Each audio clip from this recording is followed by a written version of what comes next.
पहले अंदर झांकें, फिर उपदेश सुने। राजा उदावर्त बहुमूल्य धनराशि लेकर महर्षि कणाद के आश्रम में पहुंचे और उनसे ब्रह्म विद्या का उपदेश करने की प्रार्थना की।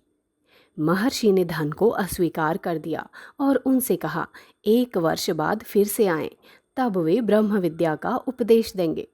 उन्होंने राजा से कहा 1 वर्ष तक आप अंतर्मुखी होने की साधना करें और कुवृत्तियों से अपना मुंह मोड़ें।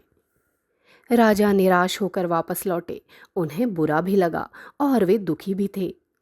तब उनके मंत्री द्युतकीर्ति ने उनके दुख को दूर करते हुए कहा, राजन, अन्न भूखे को ही पचता है, इसी तरह ज्ञान का लाभ जिज्ञासु को मिलता है।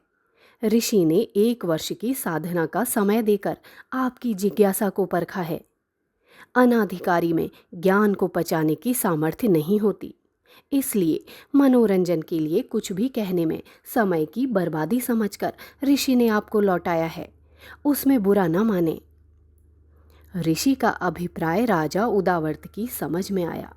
1 वर्ष तक उन्होंने ब्रह्मचर्य का पालन किया, अपनी कुवृत्तियों पर नियंत्रण किया और आत्मज्ञान के अधिकारी बनकर वे आश्रम पहुँचे। तब कणाद ऋषि ने उन्हें गले से लगा लिया और कहने लगे, राजन, धैर्यवान श्रद्धावान जिज्ञासु ही ब्रह्म ज्ञान के अधिकारी होते हैं। अब आप ब्रह्म विद्या का लाभ उठा सकेंगे।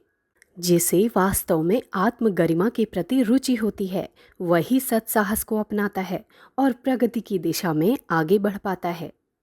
ये छूट पूरी तरह से ईश्वर की ओर से मिली है कि मनुष्य किस मार्ग पर चले। अपना पतन रोकना अपने ही बस की बात है। जिसने जैसा चुनाव किया वो वैसा ही बन जाता है।